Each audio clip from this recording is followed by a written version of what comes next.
Pasmado ang bunganga. Beep, beep, beep, beep, beep. Ang tagalupa na viral ang mukha. Bip, bip, bip, bip, bip. Bumibip, bip, bip, bip, bip, bip, bip, bip, bip, bip, bip, bip na ba? Ang lahat. Martian. Beep, beep, beep, beep. Enrico Pañero. Bip, bip, bip, bip, bip.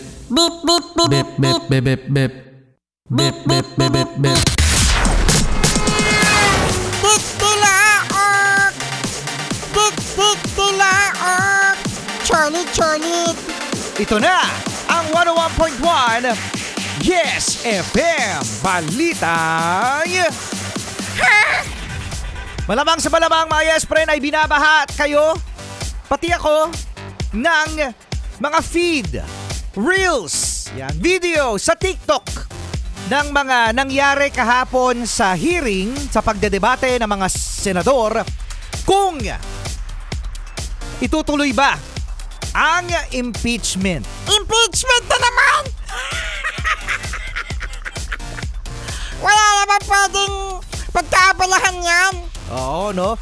Kung ito'y pagpapatuloy dahil meron ngang desisyon ang Korte Suprema, ang Supreme Court, na labag sa konstitusyon ang paghahain ng impeachment, no? So Supreme Court na 'yun mga yes friend, no?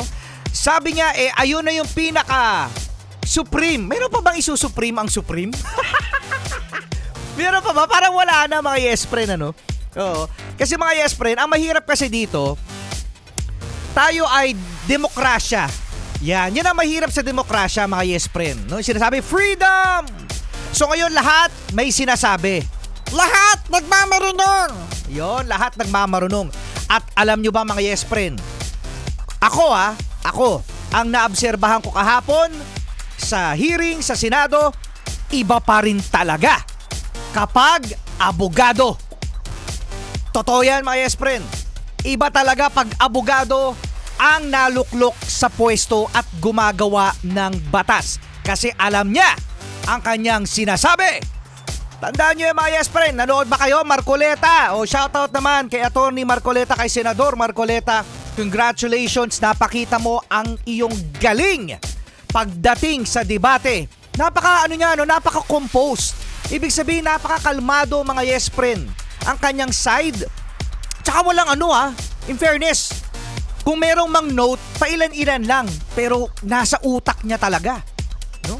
Nasa ulo niya talaga, alam niya yung sinasabi niya. Kahit pasikot-sikot ang topic mga yes friend, natutumbok. Diba kaya sinasabi ko sa inyo, ang mambabatas ay dapat alam ang batas. Basic! Ano basic? Cholit! Pero tama naman, di ba mga yes friend? Basic na basic. Basic na basic nga naman na kapag mambabatas lawyer. Kaya nga mga yes friend, sana yung mga nakaupo, mga yes friend, mag-aral kayo ng pagiging abogado. Diba? Yung batas, it's an advantage, sobra. Pagkatapos ang Supreme Court, diba? Sino ba ang mga nandyan? Mga abogado, may mga karanasan. Diba? Kanino tayo makikinig kapag hindi natin susundin ang Supreme Court? Diba? Di magiging lawless tayo mga yes friend. Don't be a spoiled brat. Ang mga sinasabi ng DJ na si Rico Pañero ay walang kinalaman sa Manila Broadcasting Company. May disclaimer. Ayun po ay nasa loobin lamang ni Rico Pañero. Don't be a spoiled brat mga yes friend. Diba? Na kapag sinabi at ayaw mo, paninindigan mo na ayaw mo. So, yes, oo. Kasi meron tayo kanya-kanya mga opinion. Pero again mga yes friend, kapag hindi natin sinunod ang maituturing natin na ang pinakamataas, walang mangyayari. Hindi tayo makaka-move on. At isa pa sinasabi mga yes friend, yaman yung kanta na yan, yung nasa background natin. Pag-usapan natin to. Kasi mga yes friend, kung hindi natin susundin yan, diba? At masusunod siya, yung isa, yung walang mangyayari. Diba? At ang dami-daming problema sa Pilipinas mga yes friend na dapat tutukan. Pagpalagay natin na si Vice President Sara Duterte ay talagang guilty. Siya lang ba yung guilty? Ha? siya lang ba ang merong may kasalanan? Nakatutok kasi kayo sa iisang tao. Si Rico Panyero nagsasabi niyan.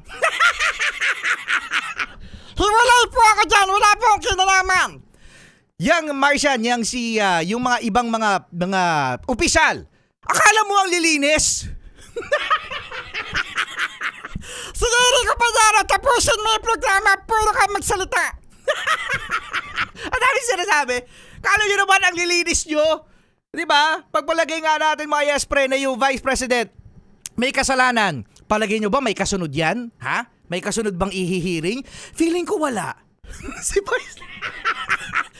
Vice lang talaga yung pinag-uukulan ng pansin. Nadama mga Yespre, if ever nga na mawala si Vice President Sara Duterte sa pwesto dahil na-impeach, bababa ang presyo ng gasolina, ng diesel, bababa ang presyo ng mga bilihin. Di ba hindi? Kaya wag nyo atupagin yung impeachment na yan. At isa pa, walang posisyon ang Vice Presidente, hindi nyo nga binigyan ng posisyon. Wala siya, spare tire talaga literal. Wala siyang posisyon sa gobyerno kung hindi pagiging Vice President. Wala nang iba. Walang ibang posisyon. Ano gagawin nyo? Nga. Sige na nga, mag-play na nga tayo ng kanta. Dami sinasabi. Mamaya ulit. Kasama nyo pa rin, Rico Panyero.